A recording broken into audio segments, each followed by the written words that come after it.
You learn a new word, a weird word, a word you've never heard in your entire life. And then, you hear it 3 times before the day is over. You're thinking about buying a red car. Suddenly, every single car on the road is red. You meet someone with an unusual name, let's say Mirabelle, and within a week, you've seen that name on a book cover, heard it in a song, and met someone else with the exact same name. What is happening? Is the universe sending you a message? Is something watching you?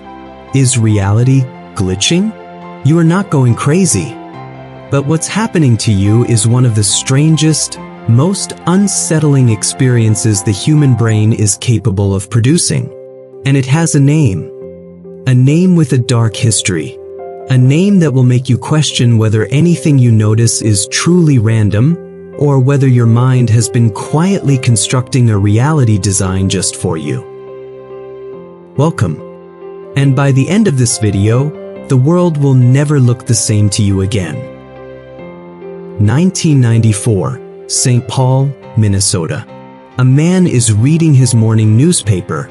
He reads a story about a violent German terrorist group from the 1970s, the Baader-Meinhof gang, a radical, brutal organization responsible for bombings, kidnappings, assassinations. It's a strange article, disturbing, not exactly light breakfast reading. He finishes the paper. He goes about his day. And then, later that same day, a completely different conversation with a completely different person, the name Baader-Meinhof, comes up again. He couldn't let it go. He wrote a letter to a local newspaper, the Pioneer Press, describing this bizarre feeling of the universe echoing something back at him. That letter was published, and the floodgates opened. Hundreds of readers wrote in, all of them saying the same thing. This happens to me too. What is this feeling? Why does the universe keep repeating things at me? They named it after what triggered it, the Baader-Meinhof Phenomenon. A completely ordinary cognitive experience, given the name of a terrorist group. Because sometimes, life has a dark sense of humor. But here's what nobody asked at the time. Was this man the first to experience this? Of course not. Humans have been noticing this pattern for thousands of years. The ancient Romans thought it was divine augury, the gods communicating through repetition. Medieval scholars called it the echo of providence. Mystics across every culture saw it as the universe revealing hidden truths. They were all wrong. And the real answer is simultaneously more fascinating and more unsettling than any of those explanations. Because this isn't the universe speaking to you. This is you speaking to yourself. And you don't even know you're doing it.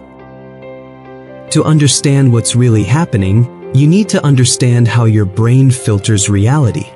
And this is where it gets truly mind-bending. Stick with me. Right now, at this exact moment, your senses are receiving approximately 11 million pieces of information per second. 11 million. Sounds, but temperature, pressure, movement, color, your heartbeat, the feeling of your clothes on your skin. How much of that are you consciously aware of? About 40 bits. 40 out of 11 million. Your brain is throwing away 99.9999% of reality every single second just so you can function. Think of your brain not as a camera, capturing everything, but as a spotlight operator in a vast, pitch-black theater. The theater contains everything that exists.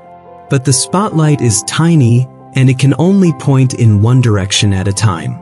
Whatever the spotlight touches, you see. Everything else doesn't exist. Not to you. Not right now. Now here's the critical question. Who decides where the spotlight points? The answer is, whatever you've recently told your brain is important. Your brain has a built-in priority system. Neuroscientists call it the reticular activating system, the RS. Think of it as your brain's head of security. It stands at the door and decides what gets let into your conscious awareness. And its guest list is based entirely on what you've been thinking about, worrying about, or talking about recently. Here's a classic example that will click immediately. Have you ever been pregnant or known someone who was, and suddenly it felt like every woman on earth was pregnant? Baby bumps everywhere, pregnancy announcements, newborns in every coffee shop. Were there suddenly more pregnant people? The rate of pregnancy in the world didn't change overnight. You changed. The moment pregnancy became emotionally relevant to you, your RAS quietly updated its guest list. It started flagging what was always there, but had always been filtered out. This is called selective attention, and it works exactly like a spam filter on your email. Your inbox doesn't actually receive less spam when the filter is on. The spam is still arriving. Single second. The filter is just deciding what you see and what gets silently deleted before it ever reaches you. Now apply that to reality. Right now, somewhere on your walk to work, there are hundreds of details you walk past every single day and have never once noticed. License plates, the shape of a specific building's windows, a logo on a truck. They exist. They've always existed. But your spotlight has never pointed there. Your spam filter has always deleted them, until the day something makes them relevant. And then, they're everywhere. Single. And your brain screams at you, when did this start happening? This wasn't always there. It was always there. You just weren't tuned to it. Your brain was running a different program. And that brings us to the second half of the phenomenon. Because selective attention only explains why you notice the thing. It doesn't explain why it feels like the universe is following you. That comes down to something even deeper and far more deceptive happening in your brain. You've tuned the radar. Now let's talk about what the radar does with what it finds. Your brain is not a neutral recorder of reality. It is a prosecutor, and it has already decided the verdict before the trial begins. Here's what happens when you encounter a new idea, a new word, or a new concept for the first time. Your brain flags it. It says, "This is new, this is interesting, let's watch for it." And then, here's where the deception begins. Every subsequent sighting gets counted as evidence. Evidence that it's everywhere. Evidence that it's significant. Evidence that the universe is, in fact, following you. But here's what your brain is not counting. All the times you did not encounter it. Every day you drove to work and didn't see a red car. Every conversation where no one mentioned that word. Your brain doesn't log the absences. It only celebrates the hits. This is confirmation bias. And it is the single most powerful illusion your brain creates every single day without your permission. It works like this. Imagine you're flipping a coin. It lands heads 3 times in a row. Confirmation bias screams at you. This coin is rigged. This is significant. Pattern detected. Your brain has spotted 3 matches. It's completely ignoring the statistical baseline that getting 3 heads in a row happens by chance alone roughly 12% of the time. Not rare at all. But to your brain, it feels like destiny. Now add dopamine to the mix. And this is where it gets genuinely disturbing. Every time your brain spots a pattern, every time your radar pings, your brain releases a tiny hit of dopamine. The same neurotransmitter involved in addiction, in love, in gambling. Your brain rewards you for noticing the pattern. It feels good. It feels like revelation. Like you figured something out. Like the cosmos is communicating with you specifically. But here's the cruel irony. Your brain releases dopamine not just for correct patterns. It releases it for any pattern. True or false. Meaningful or meaningless. Your brain cannot tell the difference between genuine signal and beautiful noise, and it rewards you either way. This creates a feedback loop. You notice a pattern. You get a dopamine reward. Your brain decides this pattern is worth watching for. Your RAS spotlight swings toward it. You notice it more. More dopamine. The pattern feels more real, more significant, more intentional, more cosmic. You are not discovering the universe's secret messages. You are training yourself to hallucinate them. Beautifully, convincingly, relentlessly. But wait, if this is all just a cognitive illusion, a glitch, then why does it feel so real? Why does every human brain do this? Why hasn't evolution corrected this mistake? The answer to that question is going to make your jaw drop. Because it's not a mistake at all. Cast your mind back. Not years. Not centuries. 300,000 years. You are a human being on the African savanna. You are prey as much as you are predator. The grass moves to your left. The wind shifts. Something rustles in the dark. Your brain has two options. Option 1, it's probably nothing. Ignore it. Keep eating your berries. Assume it's just the wind. Option 2, pattern detected. Possible threat. React now. Which brain survives? Not the relaxed one. The paranoid one. The one that sees patterns everywhere. The one that acts on false positives, not the one that ignores real negatives. Evolution didn't reward accuracy. Evolution rewarded overcaution. It selected for brains that see tigers in shadows even when there are no tigers. Because a false alarm costs you 10 seconds of running. But missing a real tiger costs you everything. Scientists call this the type 1 type 2 error problem. A type 1 error is a false positive. You see a pattern that isn't there. A type 2 error is a false negative. You miss a pattern that is there. For most of human evolutionary history, type 1 errors were cheap. Type 2 errors were fatal. So evolution built us to be type 1 error machines. Pattern seeing, pattern finding, pattern manufacturing machines. This even has a name in evolutionary psychology. Epophenia, the tendency to perceive meaningful connections between unrelated things. And its cousin, pareidolia, seeing faces in clouds, in wood grain, in the shadows on your ceiling at 3 a.m. You are not experiencing a glitch in your brain. You are experiencing a feature, one that kept your ancestors alive long enough to have children who had children who eventually had you. Your brain is 300,000 years of survival technology packed into 1.4 kilograms. And the Baader-Meinhof Phenomenon? It's just that ancient software running on modern hardware. Think about that. You are walking around a 21st century city with a brain designed for the savannah. A brain built to see lions and shadows now sees meaningful patterns in your Spotify algorithm.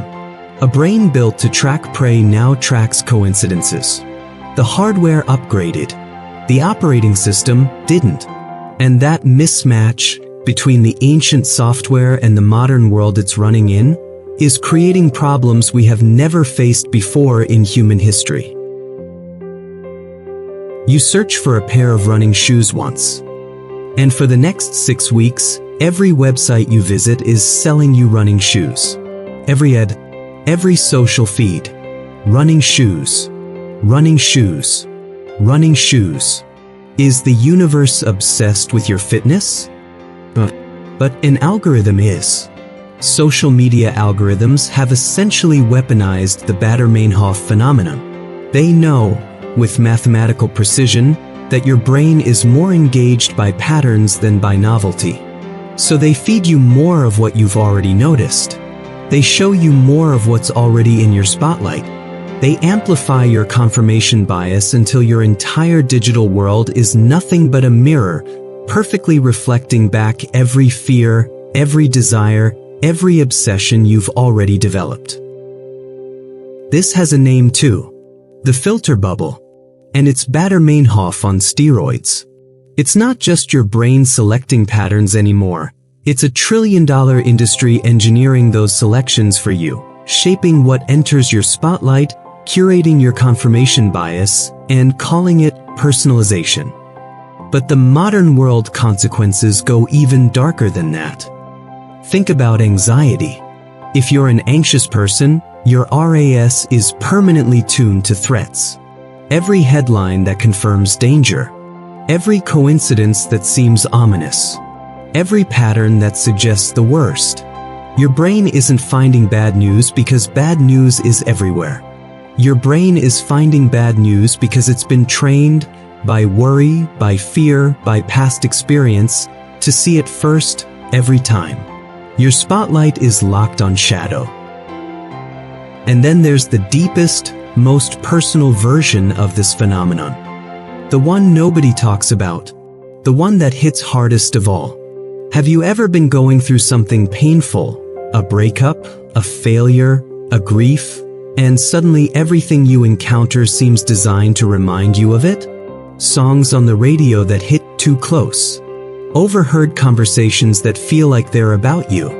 Billboards with words that seem aimed directly at your situation. That feeling, that raw, aching feeling that the universe knows your pain, is Baader-Meinhof. Your brain, freshly soaked in an emotion, has tuned its radar to the frequency of that emotion. It is now collecting every piece of evidence that confirms your current emotional reality.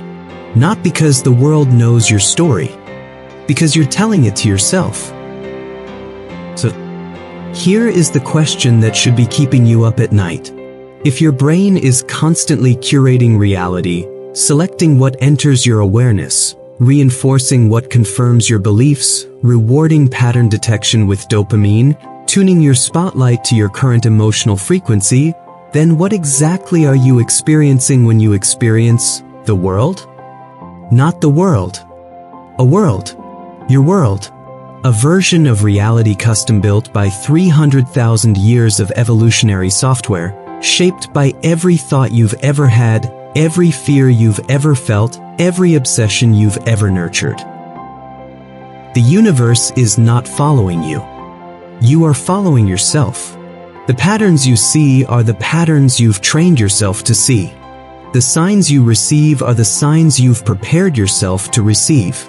You are not discovering the world. You are building it, brick by brick, attention by attention, every single moment of every single day. And here is the most extraordinary part of this. If that's true, if the world you experience is genuinely shaped by what you choose to pay attention to, then the most radical, most transformative thing you could ever do is not to change your circumstances. It's to change what your spotlight is pointed at. What if you spent a week looking for kindness instead of cruelty? What if you tuned your radar to beauty instead of threat? What if your confirmation bias, that relentless, ancient, inescapable machine, was collecting evidence for hope instead of doom? The Baader-Meinhof phenomenon is not a glitch in reality. It is a window into the mechanism by which reality, your reality, is made. And once you see that mechanism, you can't unsee it. The universe isn't following you, but your attention is. And attention is everything. If this video just became the thing you notice everywhere for the next week, you're welcome. And if you want to understand the next layer, the phenomenon that explains why you believe the stories you tell yourself, even when the evidence is overwhelming that you're wrong, that video is next. See you there.